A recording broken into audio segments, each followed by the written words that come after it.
ડીસામાં police દ્વારા શાળા કોલેજોની બહાર એન્ટી રોમિયો ડ્રાઈવ હાથ ધરાઈ. ડીસામાં પોલીસ દ્વારા શાળા કોલેજની બહાર એન્ટી રોમિયો ડ્રાઈવ હાથ ધરાઈ. શાળા કોલેજ બહાર ફરતા આવારા તત્વોમાં ફફડાટ. ડીસા શહેર દક્ષિણ પોલીસ દ્વારા શાળા કોલેજ તેમજ ગર્લ્સ હોસ્ટેલની બહાર આજે એન્ટી રોમિયો ડ્રાઈવ હાથ ધરી ટુ વ્હીલરના લાયસન્સ ચેકિંગ, વિદ્યાર્થીઓના આઈ કાર્ડ ચેકિંગ સહિતની કામગીરી કરી તેમજ શાળા કોલેજ બહાર વેચાતા તમાકુ ગુટકાના જથ્થાને જપ્ત કરવામાં આવ્યો. ડીસા શહેર દક્ષિણ પીઆઈ કેબી દેસાઈ દ્વારા પોલીસ સ્ટાફ સાથે આજે ઓચિંતી જ શાળા અને કોલેજોની બહાર એન્ટી રોમિયો ડ્રાઈવ હાથ ધરવામાં આવી, જે અંતર્ગત પોલીસે શાળા કોલેજો તેમજ ગર્લ્સ હોસ્ટેલ બહાર ફરતા લોકોના વાહન ચેકિંગ કરી 3 થી વધુ વાહનો ડિટેઇન કર્યા. આ ઉપરાંત પોલીસે શાળા કોલેજના આઈડેન્ટિટી કાર્ડ પણ ચેક કરવાની કાર્યવાહી હાથ ધરી હતી.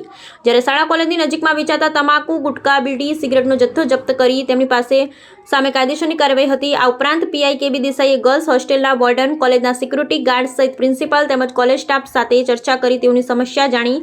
જ્યારે પોલીસ ચોકીના સ્ટાફને હવે પછી ખાનગી વેશ્યા વિસ્તારમાં પેટ્રોલિંગ કરવાની પણ સૂચના આપવામાં આવી. બ્યુરો રિપોર્ટ ભરત ઠક્કર, ડીસા, બનાસકાંઠા.